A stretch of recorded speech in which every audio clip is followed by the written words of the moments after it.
Meu nome é Guilherme, eu sou um homem branco de estatura média, tenho cabelos castanhos feitos em um coque, eu tenho olhos castanhos, uso óculos e estou vestindo cinza. Então, olá, colegas da UFSM, nós estamos aqui na primeira edição do PET a Letras, Vozes do 40A. Hoje nós convidamos a professora Eliana Sturza para falar um pouco sobre ensino de português para estrangeiros. A professora Eliana é formada e tem mestrado pela Universidade Federal de Santa Maria, seu doutorado na Universidade de Campinas, a Unicamp, e um pós-doutorado agora na Universidade da República Uruguai. Passo a palavra para ela agora, para que nós iniciemos nossa conversa. Eu me chamo Eliana, não sou muito alta, né? Sou de estatura baixa, sou clara, tenho cabelos na altura do ombro, castanho claro, e estou vestida com um blusão vermelho e uma calça xadrez. E estou com um lenço colorido. Bom, boa noite a todos vocês. E, em primeiro lugar, agradecer o convite a Thaís, né, que é minha colega, minha aluna, foi minha aluna, eu acho também, né, Thaís? E ver vocês aqui, jovens, né, interessados nesse tema, eu fico bem feliz, né? Porque a área de português e língua estrangeira na universidade ela é muito pouco vista, né? E muito necessária ao mesmo tempo. Então, bom vocês poderem saber mais, né? Conhecer um pouco mais dessa área e, sobretudo, pensar o que é ensinar português para um aluno estrangeiro. Porque a gente passa uma vida, a gente nasce dentro da língua portuguesa, né? A gente nasce já imerso na nossa língua. E imaginar o nosso português para um estrangeiro que nunca falou é um outro lugar. A gente tem que mudar o modo de olhar para isso, né? Então, eu espero poder responder as perguntas de vocês e também contar um pouco sobre a área, né? Eu acho que eu poderia começar comentando alguma coisa da área no Brasil, assim, rapidamente, um pouquinho na UFSM, e depois a gente pode conversar sobre coisas mais específicas, né? Porque falar de uma área é algo muito abrangente, né? E aí precisaria, talvez, né, um curso inteiro, né? Bom, o português língua estrangeira a gente data como área no Brasil, como uma área de pesquisa, como uma área de ensino, uma área de formação, nos anos 80, né? Mas isso não quer dizer que o português já não era estrangeiro muito antes disso, né? A língua portuguesa ela já entrou como língua estrangeira no Brasil, né? Se a gente pensar da perspectiva das línguas autóctones ou originárias, que são as línguas indígenas, quando o português chega aqui, ele é o estrangeiro, né? Não é a língua da terrinha que é estrangeira, né?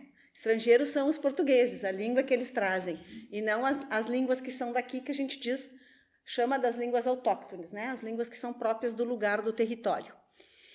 Então, se a gente tomar essa história, nós vamos voltar lá na época do descobrimento, né? Então, a gente vai voltar a 1500 e dizer que os portugueses chegaram como trazendo uma língua estranha ao Brasil, estranha aos que aqui viviam, né? Isso é tão fato, né, que logo depois, nos primeiros tempos da colonização, Portugal abre para a chegada da Companhia de Jesus, dos jesuítas, para fazer o quê? Montar as escolas, né? As primeiras escolas, e fazer o quê? Ensinar a língua portuguesa para os indígenas, né? Obviamente que o interesse da Companhia de Jesus não era apenas educar, mas catequizar, né? Ensinar a difundir o cristianismo num processo de catequização, né? Desculpe. Nesse momento, o português também entra como uma língua estranha, porque imagina catequizar através da língua, ensinar português para indígenas que falavam muitas línguas indígenas, né? Muitas outras línguas indígenas, né? E o que os jesuítas fizeram? Eles inauguram o sistema escolar no Brasil e inauguram o ensino da língua portuguesa como uma língua para todos. Começa o processo de nacionalização da língua portuguesa, de identificação das pessoas que viviam aqui, né, no território, com uma língua do Império, né? Nós éramos uma colônia, então a gente tinha que se identificar com a língua do Império. Essa língua chega como língua estrangeira, né? Depois os jesuítas, então, começam o processo de ensiná-la, né? A ponto de produzir dicionários e gramáticas, né, para poder ensinar o português. Eles aprenderam a língua geral, ou a língua, o tupi-guarani, sobretudo, que era a língua mais extensa na costa brasileira, onde começou o processo de colonização. Então, aprendem o tupi-guarani para poder depois ensinar o português, né? Então, eles aprendem a falar a língua dos indígenas para depois ensinar o português. Então, esse português sempre ficou nesse lugar meio estrangeiro para quem estava aqui, né? Do ponto de vista do Império, ela era uma língua do Império e precisava ser ensinada, precisava ser imposta como língua de todos, né? Aí a gente tem, já no século XVIII, um famoso documento que a gente diz que é o primeiro documento de política linguística do Brasil, né, que em relação à língua portuguesa, que é o Diretório dos Índios, né, de 1777, se eu não estou enganada, a data. O Diretório dos Índios é um documento que expulsa os jesuítas do Brasil e impõe o português como língua de instrução. E aí, então, não se pode mais ensinar a língua dos indígenas para os indígenas, né? Não se pode mais, todos são obrigados a aprender língua portuguesa. E esse documento, ele impõe a língua portuguesa como a língua, aí sim, como a língua de todos, né? No processo de constituição da língua nacional. Então, o português passa a ser a língua de todos. Contam que o irmão do Marquês de Pombal, ele era, como é que a gente diz? Ele tinha um cargo administrativo no Grão-Pará, né? Quando tinha o Grão-Pará, que era o Maranhão, o Pará, toda essa região, ele veio para ficar nessa região, na verdade, na região amazônica, né? E chega no Amazonas e se dá conta que ninguém fala a língua portuguesa, né? Que todo mundo fala línguas indígenas. E aí ele comunica a Portugal que nunca a colônia vai se tornar uma colônia de fato ou vai pertencer ao Império, porque não fala a língua do Império. E é aí que se toma a decisão. Então, o Marquês do Pombal produz o decreto, né, para impor a língua portuguesa como língua da instrução. Então, vejo que essa historinha que eu estou contando para vocês é só para dizer que o português já era uma língua estrangeira quando entrou aqui, né? A partir da metade do Diretório dos Índios, se fortalece muito o processo de nacionalização do português, né? Como uma língua, a língua da administração, a língua obrigatória na escola. E depois a gente vai ter, aí sim, que é o definitivo em relação à língua portuguesa, como saindo desse lugar de língua estranha, passando a ser a língua mais conhecida e comum, com a chegada do Dom João VI em 1808. Então, aí, quando ele chega trazendo toda a sua, né, toda a nobreza, todo o império, né? Ele foge de Napoleão, em Portugal, e vai transferir a capital do império para o Rio de Janeiro. E quando ele vem com uma esquadra, né, com muita gente, e vai criando, instituindo, né, faculdades, universidades, a imprensa, a Biblioteca Nacional. Ele vai criando instituições que fortalecem a circulação da língua portuguesa como uma língua do Império. Até porque, né, agora o Rio de Janeiro é a capital do Império. Então, todo mundo precisa saber bem português, né? Então, é uma forma, nesse momento, de oficializar também, né? Então, aí nós saímos de língua estrangeira, língua nacional e língua oficial. Aí se oficializa quando, de fato, a capital se instala no Rio de Janeiro.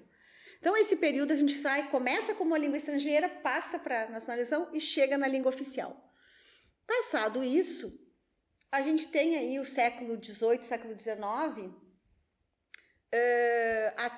até a chegada da República, com um processo de colonização forte, né? De realmente o Brasil ser dependente de Portugal do ponto de vista da administração, né? E está vinculado ao Império. Aí, quando que começa a se pensar no português para estrangeiro? Quando começam a se instituir as primeiras faculdades e universidades, quando a gente começa a receber professores e alunos estrangeiros, né? Então, o português para estrangeiro, ele começa lá atrás com algumas preocupações que tem a ver com esse momento de fortalecimento dos cursos de superiores, né? Então, a USP, por exemplo, traz o Lévi-Strauss, traz grandes filósofos, grandes antropólogos, sociólogos, cientistas para fundar a universidade, atrai alunos estrangeiros, e aí começa a se imaginar que a universidade vai receber alunos que não sabem falar português, né? Então, começam a se publicar os primeiros materiais de português língua estrangeira, né? Então, inclusive, tem um dos primeiros materiais publicados de uma professora da PUC do Rio Grande do Sul, chamada Mercedes Marchand, que publica nos anos 50 uma primeira gramática de português para estrangeiros, né? Uma gramáticazinha que tem não sei quantas edições, porque ela ainda é publicada, né? E vocês imaginem, isso é os anos 50, né? Depois a gente vai ter, nos anos 70, alguns materiais vindos por questões também de começar a circular no Brasil os materiais de ensino de língua estrangeira como língua instrumental, né? Então, aí começa a se pensar modelos de ensino de línguas para estrangeiros a partir de uma ideia da língua instrumental. E isso vai se articular com a ida de alguns professores brasileiros para fazer doutorado na Inglaterra, né? Principalmente o professor João Carlos de Almeida Filho, que é um dos fundadores da área de português e língua estrangeira no Brasil. Quando ele vai para a Inglaterra fazer doutorado, no início dos anos 80,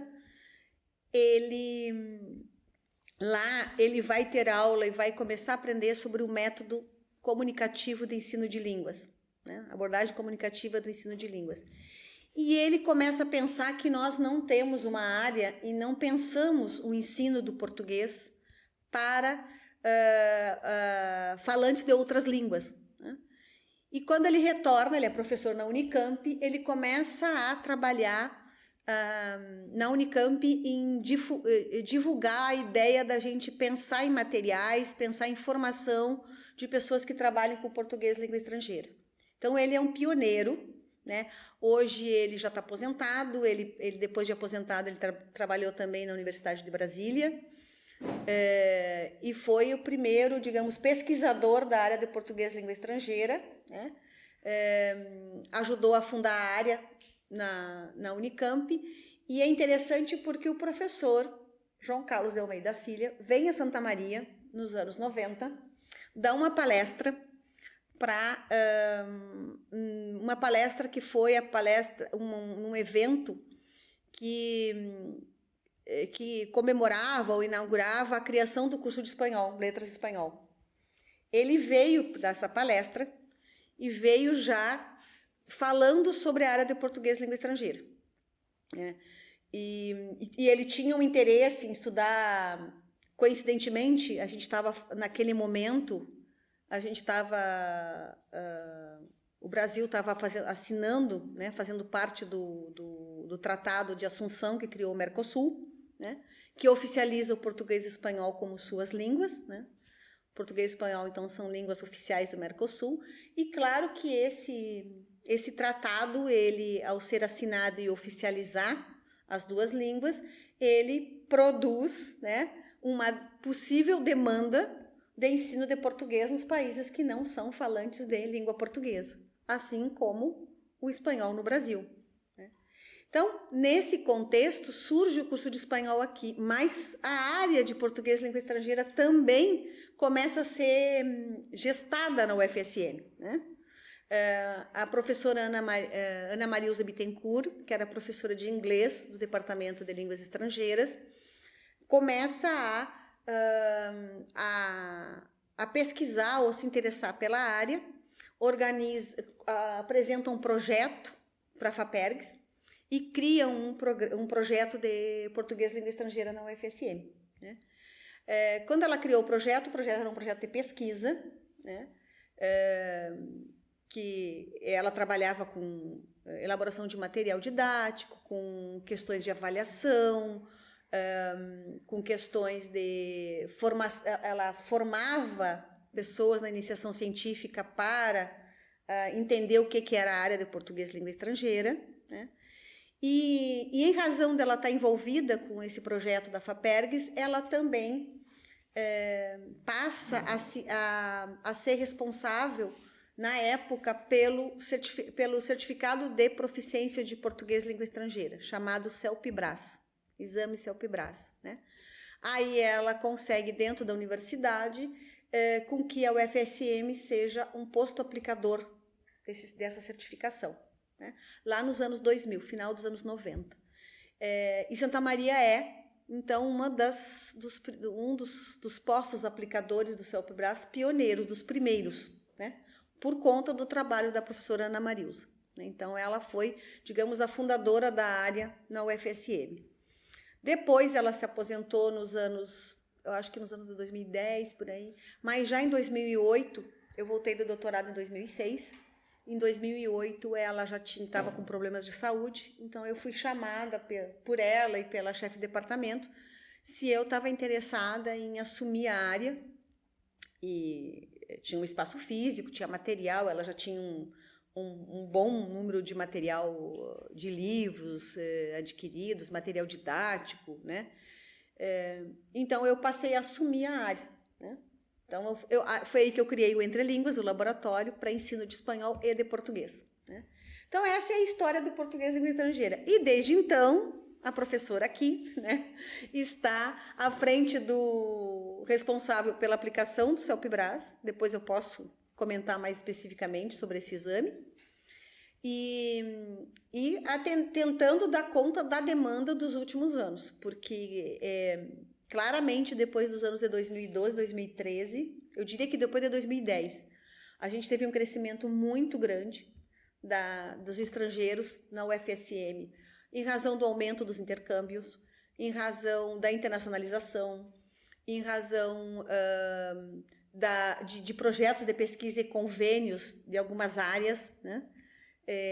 E atualmente a gente tem ainda mais, pelo menos, 3 novidades para a gente pensar português, que a gente nem chama mais de língua estrangeira, chama de língua adicional, que é português para quem tem Libras como primeira língua, para os surdos, português, que aí é como segunda língua, português para os indígenas como segunda língua, e português como língua de acolhimento para os imigrantes e refugiados, que agora são alunos da universidade desde 2016, eu acho, 2015. Né? Então, temos mais uma leva entrando agora de imigrantes e refugiados que também vão precisar aprender língua portuguesa. Então, a gente não tem noção do quanto a gente precisa aprender português na UFSM, que está circulando aí e que a gente nem sabe. Né? É isso, gente. Um resuminho, assim, bem... As perguntas que nos foram mandadas por uma colega que achou muito interessante, principalmente o seu trabalho. E uma que eu também meio que eu já ia fazer, porque é um pouco parecido com o meu background cultural. De qual forma o ensino de português falado no Brasil abrange aqueles que moram no país, mas são descendentes de imigrantes, ou seja, no dia a dia falam somente a língua materna dos pais ou avós? Aí a gente tem que ser uma aula uma aula para te explicar, assim, acho que também dá um curso. A gente tem que entender, assim, ó, como é que... Eu estou imaginando, porque ele me disse que ele era alemão, né? Descendente de alemão. Então, eu estou imaginando que é o seguinte, o que acontece, vamos lá, vamos ali aqui perto para Agudo, né? Eu sempre uso Agudo como referência, né? Porque Agudo a gente sabe, principalmente quem nasce no interior de Agudo, nas comunidades de imigrantes, a criança aprende em casa, se o pai e a mãe, os dois são falantes de alemão, a criança aprende primeiro o alemão, né? Ela aprende alemão como primeira língua e logo ela, na comunidade, se socializando, também aprende a língua portuguesa, né? Mas ela aprende a falar o português e a falar o alemão. Aí, quando chega na época de ir para a escola, ela vai aprender a escrever o português e provavelmente não vai aprender a escrever o alemão, né? Então, mas ela tem o alemão como primeira língua. Então, o português, nesse caso, é a segunda língua dela, nunca vai ser a primeira, né? Aliás, o alemão é a língua materna e a segunda língua, né? Quer dizer, língua materna e primeira língua, a segunda é o alemão, né? Esse é um contexto, né? Aí a gente tem os indígenas, né? Os indígenas nascem nas comunidades falando suas línguas, né? Às vezes falam muito mais do que uma, né? A gente tem regiões do Brasil em que a região é plurilíngue, né? Tem 4, 5 línguas funcionando, além, por exemplo, na fronteira lá na fronteira da Venezuela com Rondônia? Acre, não me lembro, agora eu estou perdida na minha visualização geográfica. Mas ela em São Gabriel da Cachoeira, por exemplo, que é lá em cima, lá no alto da Amazônia, nessa região, 90% da população é indígena. Tem 4 etnias, 4 línguas, além do português do lado brasileiro e o espanhol do outro lado. Porque eles cruzam o rio, então eles falam 5 línguas, mais ou menos. E ainda tem a seguinte, assim, eles têm uma forma de falar a língua que é uma seleção que eles fazem que o casamento nunca é com alguém da mesma língua, né? Que é um critério também digamos assim, de controle genético né? Então a criança aprende sempre 3 línguas no mínimo, né? Que é a língua da comunidade, a língua do pai e a língua da mãe, né? Então, nesse caso, a gente tem uma situação plurilíngue que as línguas vão sendo adquiridas. E o português provavelmente vai ser a 3ª, 4ª língua que eles vão aprender, né? É óbvio, gente, que o português vai ser necessário como segunda língua porque a vida social, a vida nacional, a vida civil dessa pessoa, ela se dá em língua portuguesa. Não tem como ela não aprender língua portuguesa. A escola vai ser em língua portuguesa. Embora a gente tenha no Brasil a única escola bilíngue que é autorizada no Brasil pela Constituição, que é a educação intercultural indígena, né? Ela prevê a escola bilíngue, em geral, nos anos iniciais, né? Aqui mesmo em Santa Maria tem 2 escolas indígenas, né?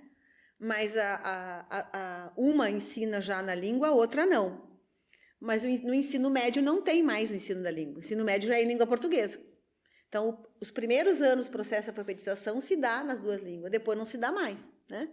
Então, não é uma escola bilíngue total, né? Ela não é para toda a escolarização, ensino fundamental e médio, né? Essas crianças todas, elas nascem falando outras línguas, a língua materna é outra, ela não coincide com a língua nacional, não coincide com a língua portuguesa, mas eles precisam, para se socializar para fora da comunidade, da língua portuguesa. Porque como é que eles vão na cidade registrar um filho, ou fazer uma compra, ou ir num médico, ou ir num postinho, se eles não conseguirem usar a língua portuguesa? A língua portuguesa é necessária para muitas coisas da vida cotidiana, né? Saindo fora da aldeia, precisa saber falar a língua portuguesa, porque é a língua nacional, né? E eles são cidadãos brasileiros, portanto, eles precisam, para se comunicar, falar a língua portuguesa. Nesse caso também, como eles estão imersos na língua portuguesa, a língua portuguesa é a segunda língua. Quando é que é língua estrangeira? A língua estrangeira é quando a gente ensina essa língua para um outro estrangeiro, principalmente quando a gente ensina a língua fora do contexto onde a língua é usada. Por exemplo, um argentino que aprende português na Argentina, aprende português como língua estrangeira, porque ele não está imerso na língua portuguesa. A língua portuguesa ele aprende formalmente dentro do meio escolar, dentro de um curso livre de línguas, mas ele não está imerso. O resto da vida dele, quando ele sai para fora da escola ou para fora de um curso de língua estrangeira, ele não pratica mais a língua porque ele não tem falantes para praticar, né? Ele circula num ambiente onde a língua portuguesa não está funcionando, não está circulando. Então, sempre vai ser estranha para ele, né? Porque ela não está na vida cotidiana dele. Nas práticas sociais que ele desempenha na vida, ela não está. Então, isso é a diferença entre língua estrangeira e segunda língua. Aí tem outras diferenças que depois nós podemos conversar, né? O português tem várias nomenclaturas para cada dependendo da especificidade e também de quem é o público-alvo. Nós temos mais uma pergunta aqui, de um colega nosso aqui que está na sala, mas que pediu para mim. O que é mais desafiador no ensino do português como língua estrangeira? Então, quais são as estratégias que são usadas para enfrentar os desafios que surgem ao ensinar uma pessoa o português como uma língua para estrangeiros? São muitos desafios. Por que são muitos desafios? Porque depende de quem é o aprendiz. Tá? Vocês imaginam, eu posso contar histórias aqui só para ilustrar, e aí já vou dizer para vocês. Eu, no Interlínguas, já tive muitos casos. Né?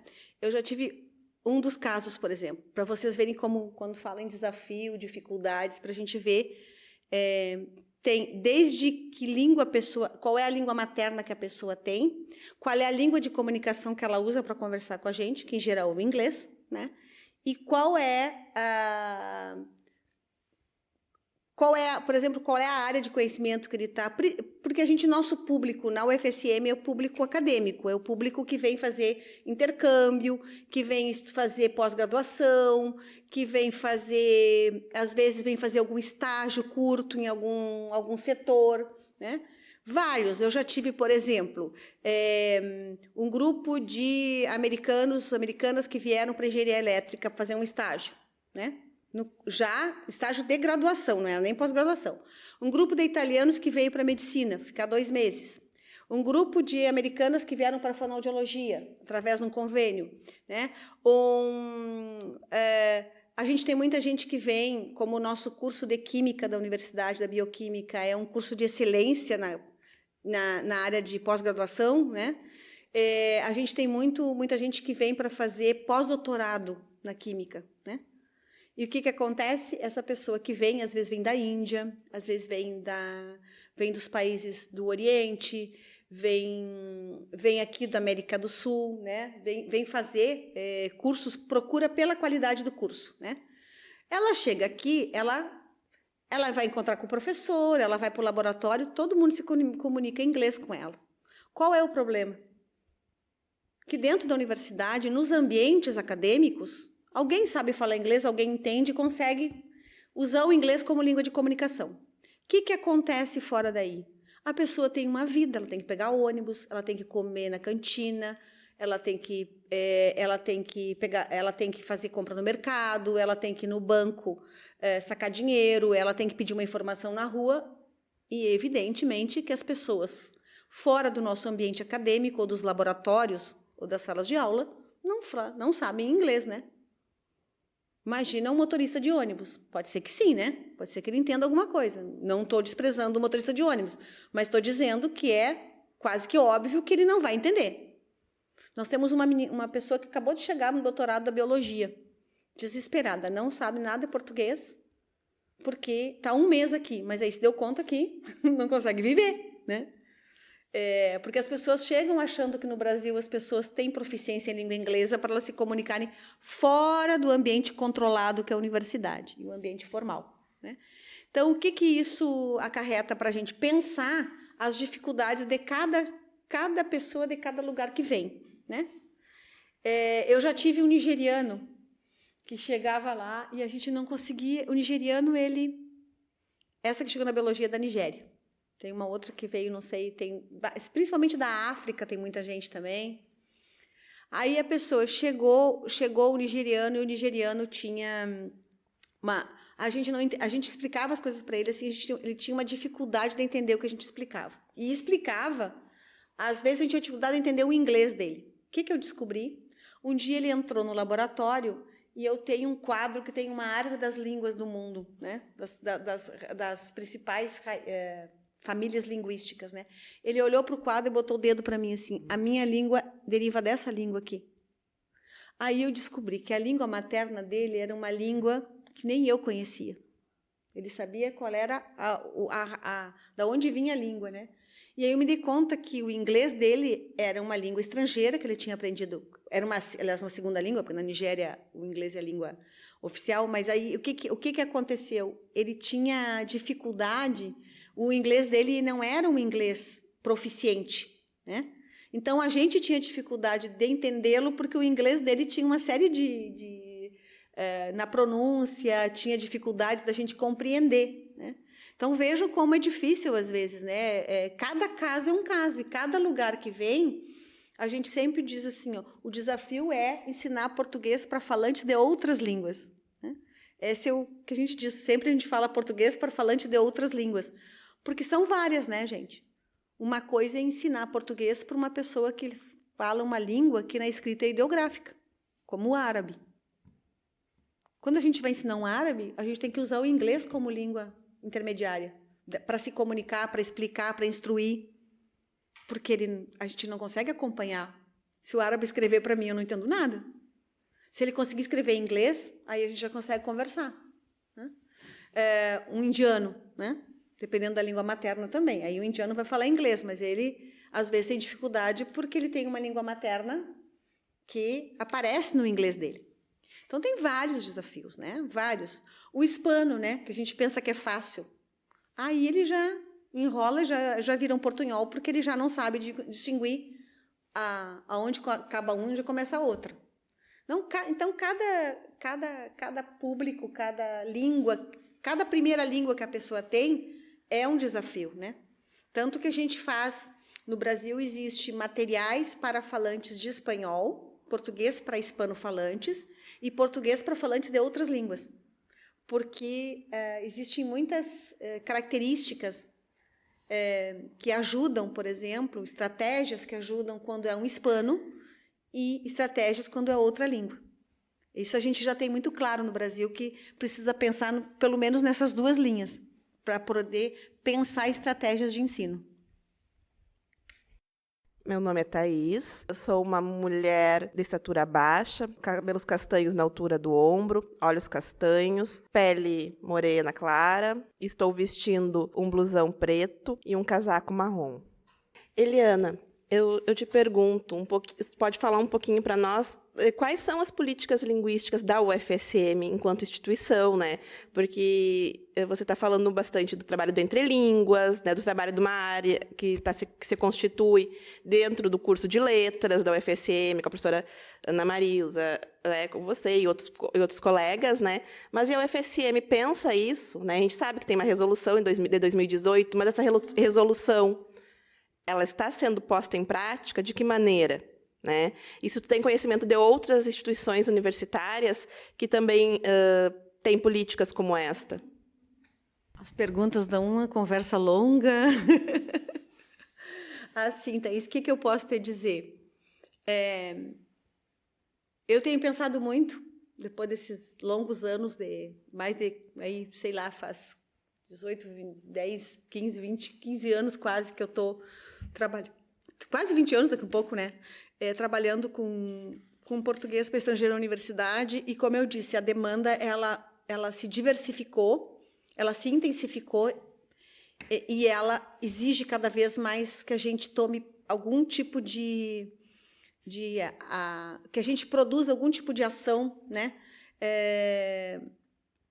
Que organize a área de português e língua estrangeira na universidade. Então, esse é um desafio que eu tenho pensado muito, né? Que eu acho que a gente precisa formalizar a criação de uma área de plena na área de letras, no curso de letras.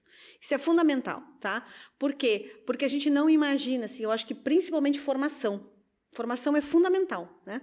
A gente teve um impulso muito grande quando veio o Idiomas Sem Fronteiras, né? O Idiomas Sem Fronteiras, ele é pensado para ensinar línguas estrangeiras para os estudantes da universidade, né? Mas ele sempre foi, desde que ele nasceu, com muito movimento político da área de português e língua estrangeira. O português e língua estrangeira se impôs dentro da política do Idiomas Sem Fronteiras. Porque o que acontece?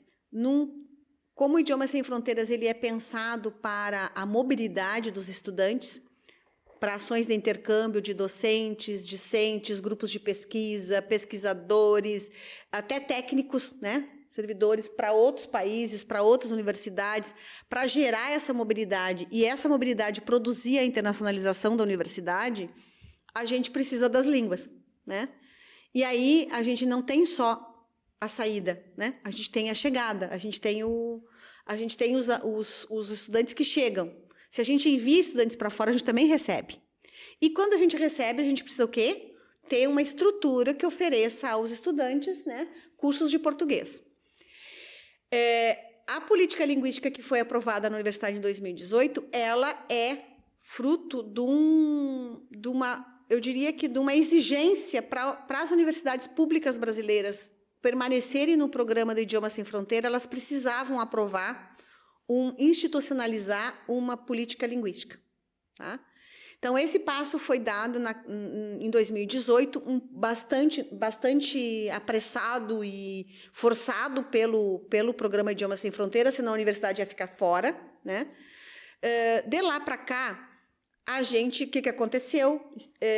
A política linguística não foi... O Idioma Sem Fronteira foi funcionando, se reorganizou, hoje ele é gerenciado pela Andifes, que é a Associação Nacional das Instituições Federais de Ensino Superior, porque o MEC abandonou o programa, quando mudou de governo, abandonou tudo, e, né, principalmente porque ele estava ligado à área de ciência e tecnologia da CAPES e foi retirado, né? Ele mudou de lugares várias vezes, é uma coisa assim, como tudo no Brasil, né? Esses programas começam e são depois abandonados, ou eles não têm permanência no tempo, né? Porque eles acabam sendo políticas de governo e não de Estado, e as coisas vão se perdendo. A política ficou. O que aconteceu? Faz um ano, mais ou menos, nós, por uma questão, ficou meio abandonado, e nós começamos a retomar o documento de política linguística entre a Secretaria Internacional e o Departamento de Letras Estrangeiras Modernas.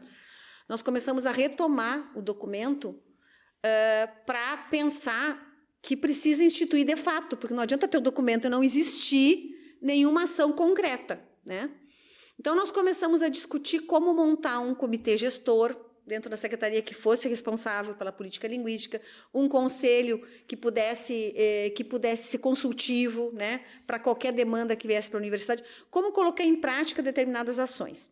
Bom, nós trabalhamos para burro na atualização da resolução, para que ela pudesse ficar mais abrangente, mais pontual, criar os comitês, porque tivemos que adequá-la também ao modelo novo administrativo da universidade, né? Porque houve uma série de decretos, desde o governo Temer para cá, né? Uma série de decretos que modificaram a estrutura dos documentos administrativos, né? Por exemplo, o que tem que ter uma portaria, um decreto, uma resolução, e a gente aproveitou que tinha que adequar e fez uma série de ajustes no texto, né? E o português língua estrangeira está lá. Uma coisa é a gente ter um documento oficial, né? Uma política que seria um comprometimento da instituição. Outra coisa é ter investimento, né? Investimento financeiro, investimento em recursos humanos, investimento em organização da área, eu diria. Né? Então, eu estou desafiada há bastante tempo, já venho conversando com alguns colegas que a gente precisa urgentemente criar a área, tá? Porque eu penso assim, gente, daqui a um pouco eu me aposento. Se eu me aposento, quem fica? Porque eu vou largar para um colega que já está sobrecarregado fazendo outra coisa, que foi o que aconteceu comigo. Eu era professora de espanhol, a professora adoeceu, né? Aí ela não teve mais condições de assumir. Aí eu fui lá e assumi. Aí eu me dei conta que eu peguei mais uma tarefa para mim, para a minha vida, comecei a me dedicar ao português língua estrangeira, enquanto eu continuava me dedicando ao espanhol, ao meu trabalho na área de linguística na pós, né? Então, assim, se eu saio e isso vai cair no departamento, vai cair para alguém que já tem alguma coisa. Né? Então, a gente precisa ter um professor de português língua estrangeira, concursado, especialista na área, dentro da área de letras. Esse é um ponto, para mim, crucial. Né? 2, temos um fundo musical de gatinho, tá? Bem bonitinho. A segunda parte da tua pergunta, que tem a ver com a demanda, era isso? Agora eu me perdi aqui. Não, tu tinha me perguntado da área... Nacionalmente, como isso? Ah, sim, nacionalmente, desculpe. Era para pensar também a questão nacional. Não. A área de letra, a área de PLE, ela é forte na Unicamp, na URGS, na Federal da Bahia e na UNB. Tá? No Brasil existem e na UNILA. Nós temos 4 cursos de graduação que formam professores em língua estrangeira, tá? O primeiro deles nasceu na Universidade de Brasília, né? Até em razão de que a Universidade de Brasília ele tem um curso de português segunda língua e língua estrangeira, porque ele tem um curso que recebe muitos alunos indígenas. Então, é como segunda língua. Ele forma professores indígenas e tendo uma habilitação de português como segunda língua e não língua materna nem língua estrangeira, tá? É o pioneiro, é um curso dos anos de 2010, eu acho. 2010, é o primeiro. Depois a gente tem o curso da Federal da Bahia, também, que eu acho que é 2015, alguma coisa assim. É nessa década, entre 10 e 2018 aí. O terceiro curso é na Unicamp, que é muito recente, porque foi formado aí nos anos 2019, 2018, que é o último curso. E a UNILA criou também, se eu não me engano, em 2017, uma licenciatura em português e espanhol língua adicional, né? Que é uma terminologia nova que se usa, né? Porque essa ideia de língua adicional, ela vem num conceito mais moderno, né? Que é o conceito de pensar que hoje em dia todos nós sabemos alguma língua.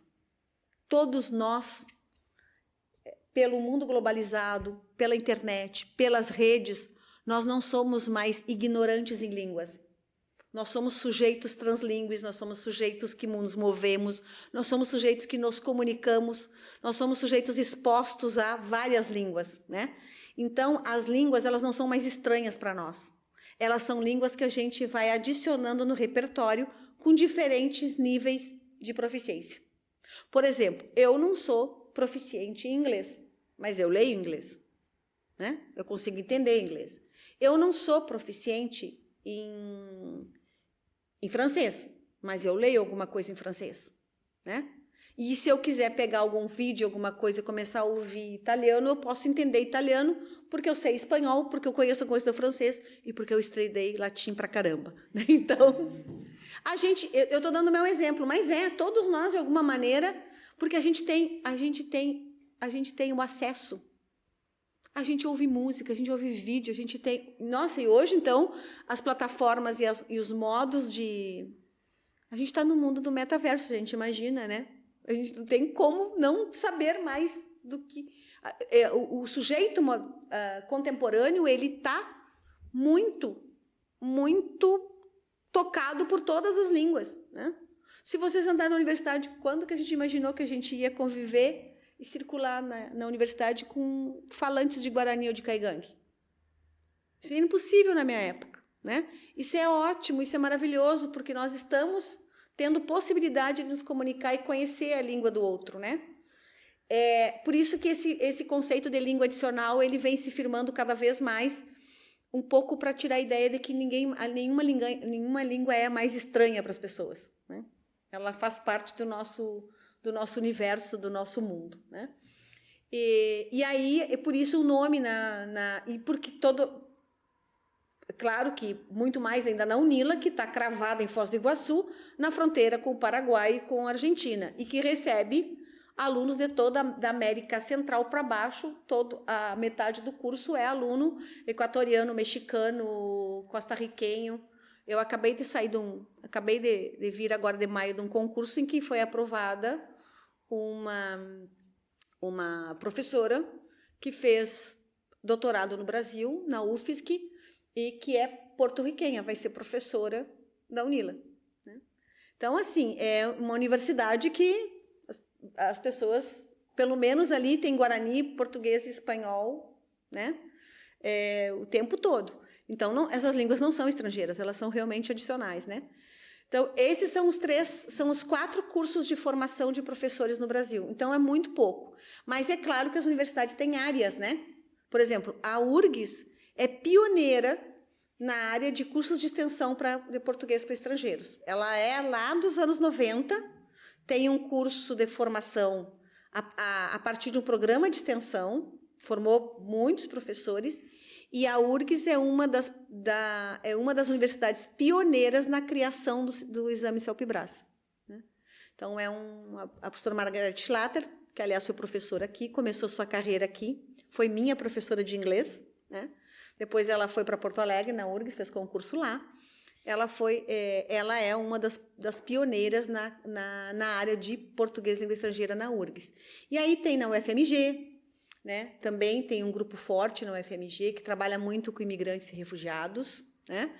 Tem grupos fortes no Nordeste, tem muito português para alunos africanos que vêm estudar no Brasil, que precisam fazer o curso de português para acessar aos cursos de graduação, chamado PEC-G, né? E aí são algumas áreas fortes, assim, mas basicamente hoje eu te diria que quase todas as universidades têm área de português língua estrangeira instituída, né? Ou com cursos de extensão, ou com cursos de formação por extensão, ou porque tem área de grupos de pesquisa, ou então porque tem a graduação em português, língua adicional ou língua estrangeira. Então, nós temos aqui uma outra pergunta. Quando falamos do aprendizado de um novo idioma, como que a aprendizagem na infância afeta o futuro como falantes na sociedade? Faz a pergunta de novo, que eu estou tentando entender. Tá. Quando nós falamos, então, do aprendizado de um novo idioma, como que o aprendizado da infância, então, afeta o aprendizado, afeta o futuro como atuantes na sociedade? Digamos o aprendizado, então, como aquele contexto inicial que a senhora mencionou do falante que aprende uma língua materna e depois aprende o português. Como que essa dicotomia, assim, de crescer com duas línguas afeta o indivíduo como um atuante da sociedade? Nossa, as perguntas são muito complexas. Não, mas a tua pergunta vai bem assim na direção de algo que eu penso muito, da minha experiência das escolas de fronteira, elas me responderam essa tua pergunta, né?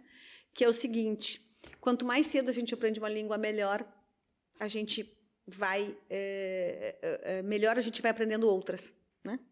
Quanto mais cedo a gente introduz uma língua estrangeira na nossa vida, mais proficiente a gente é e eu acho que a gente se torna uma pessoa muito mais flexível, muito mais capaz de entender o outro, muito mais empática, muito mais capaz de se relacionar com várias culturas, com pessoas de vários lugares. A gente fica menos preconceituoso, a gente abre a cabeça. Agora eu estou dando uma aula quase filosófica para vocês, mas é que eu sempre defendo isso, que eu acho que a gente abre a cabeça, abre um mundo para a gente quando a gente aprende língua. Porque quando a gente aprende uma língua, a gente não aprende só a língua, né? A gente aprende a cultura, a gente aprende uma coisa que a gente não se dá conta. A gente aprende um modo de pensar, né? Existe um modo de pensar nas línguas, né? A maneira como eu formulo na gramática, né, um enunciado, revela o modo como eu penso sobre aquilo. Você quer ver uma coisa? Eu sou professora de espanhol e eu explico para os meus alunos que a diferença entre uma formulação do enunciado em português e em espanhol, né? Por exemplo, a gente no português, quando fala português, isso é uma coisa que a gente tem que ensinar muito para os estrangeiros, por sinal, né? Que é muito engraçado. Vocês querem ver que coisa mais engraçada é ensinar um argentino a dizer pão? Eles não dizem pão, né? Eles dizem pau. Por quê? Porque eles não conseguem nasalizar, né? O espanhol não tem vogais nasais. O espanhol tem vogal, né? Vogal, e tem a consoante que acompanha. Então, não tem a vogal nasal. Então, é muito difícil eles pronunciarem a nasalização da vogal, né? Então, tudo isso é um desafio. A gente acha engraçado, às vezes, né? Eu tenho várias histórias, depois eu posso contar, fazer uma série de historinhas assim, de ensino que a gente vai sabendo de sala de aula, né? E aí, o que acontece quando eu vou mostrar para os alunos? Por que é um modo de pensar? O modo de pensar está no modo da gente formular, né?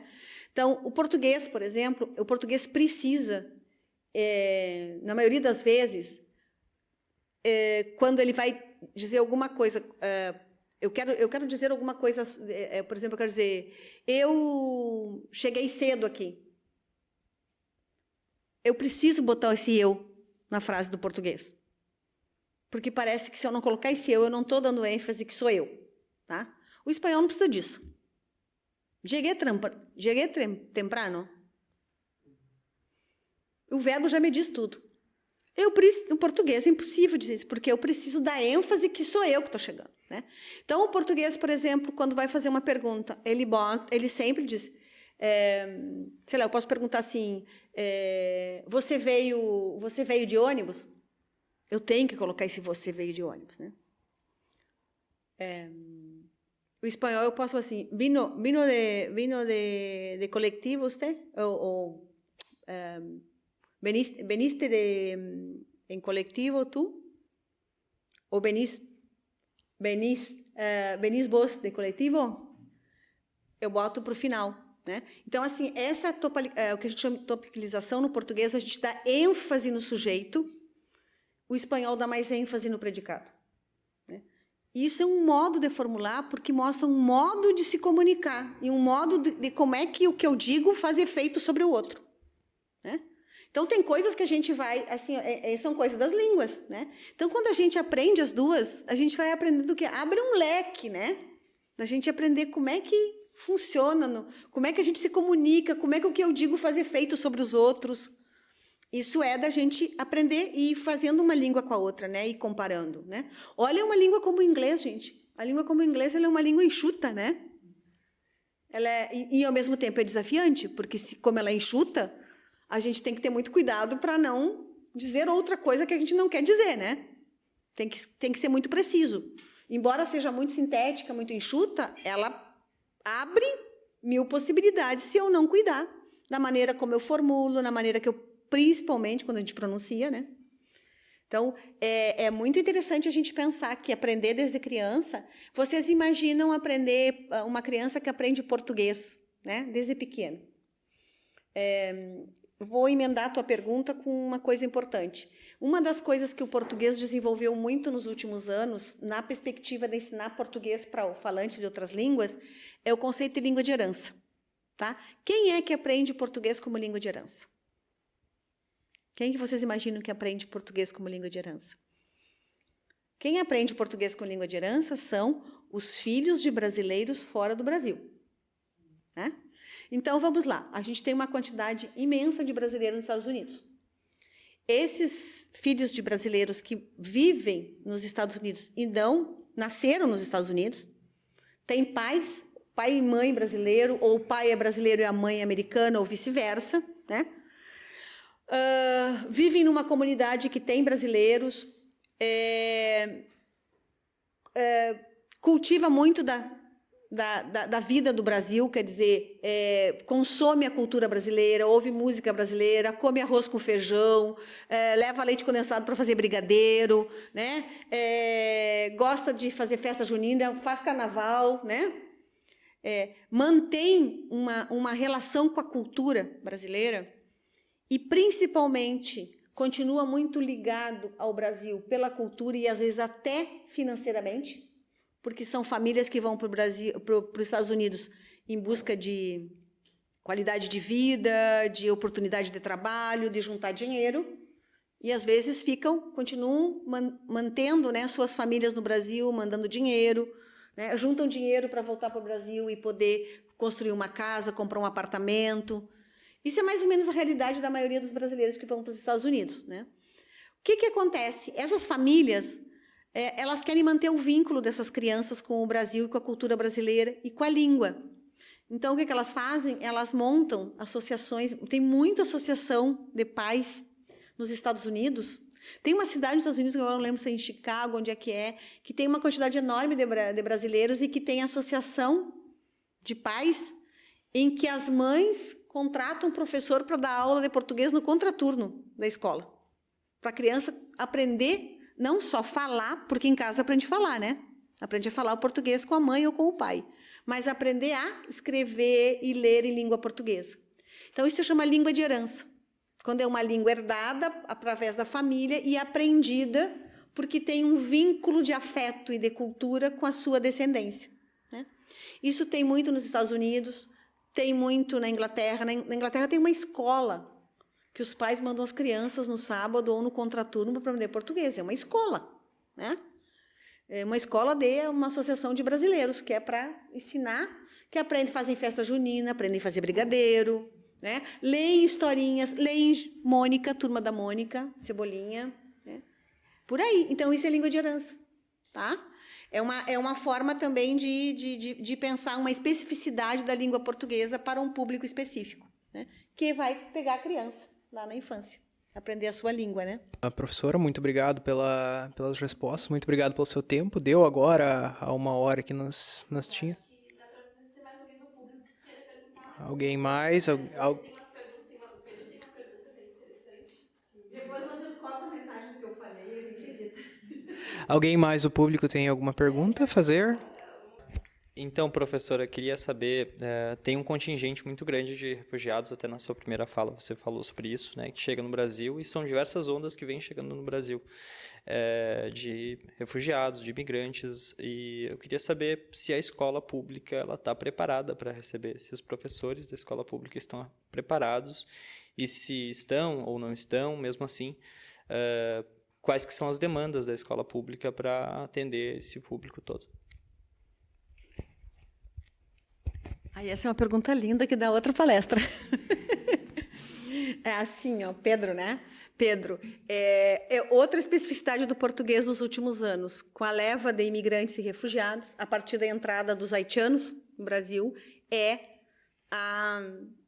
a perspectiva de ensinar português como língua de acolhimento. Essa é uma outra terminologia, tá? Português, língua de acolhimento, ela é a língua de acolhida e ela tem um público específico, que são os imigrantes e refugiados.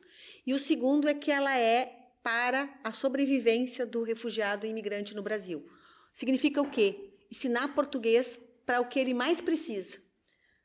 O mundo do trabalho, fazer sua documentação, poder habitar, poder morar, poder sobreviver. Então, quando a gente chama de língua de acolhimento, é porque ela já define uma estratégia, uma metodologia de ensinar para essas necessidades, tá? A necessidade de ser acolhido, principalmente porque ele precisa trabalhar, ele precisa sobreviver, né? Como isso funciona na escola pública? Não sei te dizer, Pedro, porque a demanda cresce e a gente, nenhum de vocês aqui, nenhum no nosso curso de letras, pensa algum dia que pode ter vai ser professor na escola pública, e aí eu estou falando a partir do 5º ano, porque nos primeiros anos é um pedagogo que vai dar aula, né? Não é um professor de letras, vai chegar na escola, quem de vocês tem alguma formação para pensar que deve ensinar português não como língua materna para essa criança? Que, inclusive, precisa pensar que é uma língua de acolhida. Com que estratégias, com que materiais, com que visão de língua? Quando é que a gente vai pensar sobre isso? No Brasil, a gente tem uma ausência e, ao mesmo tempo, uma necessidade de pensar o ensino de português para falantes de outras línguas. E isso é resultado... A gente tem muita dificuldade, a gente não chegou nesse patamar ainda, não conseguiu com que isso se inclua na formação dos professores de letras, porque nós ainda... Infelizmente, vivemos o imaginário de um país que fala apenas uma língua. Um imaginário de que nós somos um país monolíngue. Nós não somos um país monolíngue. Nós não somos um país monolíngue, nós não somos um país de uma mesma língua, homogênica, né? Nós não falamos a mesma língua de norte a sul, essa língua não é a mesma, né? E a gente precisaria, é heterogênea, é variada, né? Não nascemos todos falando língua portuguesa. Veja o meu exemplo de agudo, veja o meu exemplo dos indígenas e veja o meu exemplo dos surdos. Porque o surdo aprende a falar, ele aprende a fazer, ele se comunica pelo gesto, a língua dele primeiro é essa, né? Ele pode até ter uma família que fala língua portuguesa, mas ele não. Então, isso tudo é um desafio. Porque a gente não pensa... Eu sempre penso, como é que um professor que passou uma vida, formou em letras, ensinando português, língua materna, chega numa escola e conta uma criança, como já aconteceu o caso aqui em Santa Maria, da gente ser chamado, porque tem uma criança da Venezuela, agora mesmo me chamaram porque tinha uma criança, não sei de que país, né, numa escola pública, Já fui chamada porque tinha uma criança da Venezuela que não conseguia se comunicar, não conseguia se entender na sala de aula, né? Já me pediram socorro, uma orientanda minha lá no noroeste do Rio Grande do Sul, porque tinha um menino haitiano de 15 anos na escola e a professora não sabia como se comunicar com ele. Eu consegui fazer ele aprender português para se comunicar. Por que é difícil, gente? Porque essa pessoa, nós temos que partir do princípio que ela não fala a língua. A gente precisa ensinar ela a falar para depois ensinar o quê? Ela escrever e ler, né? Então, o desafio começa antes. Começa em estratégias de fazer a pessoa se comunicar primeiro, para depois a gente poder ensinar a língua portuguesa para escrever, né? Ensinar a gramática para ela para escrever melhor, ensinar ela a ler. Mas antes de qualquer coisa, é ensinar ela a se comunicar. E isso passa por ensinar a falar, né? Então, eu acho que o desafio é esse, a gente precisar pensar na formação. Ali, ó, aquela ali disse que vai ser candidata a coordenadora, nós temos que começar a pensar nisso, né? Pensar que nós vamos ter que pensar que a formação na área de letras tem que pensar na realidade. Esse mundo contemporâneo está cheio, né? Levas de venezuelanos, levas de haitianos, leva de sírios, começamos com ali, né? Os colombianos, os bolivianos, depois vieram os sírios, depois vieram os haitianos, depois vieram os venezuelanos. Para finalizar, eu acabei essa semana de oferecer um curso de português para 10 haitianos da universidade que estão se formando, estão já nos 8º, 7º, 8º, no 9º ano dos cursos, daquela primeira leva de entrada de imigrantes e refugiados. Oferecemos um curso porque a Polícia Federal, para que eles sejam naturalizados, exige que eles tenham um certificado com um programa, um parecer e o carimbo de uma universidade pública, ou então o exame CELPE-BRAS. Então, a gente fez esse serviço com o Migrate, que é o nosso, digamos assim, nosso projeto de recebida e acolhida de imigrantes e refugiados na universidade e na cidade, né? E que a gente fez uma parceria para poder ajudar esses haitianos a encaminhar a documentação para naturalização. Evidentemente que depois de quase 10 semestres na universidade, eles já falam muito bem português, escrevem razoavelmente bem, né?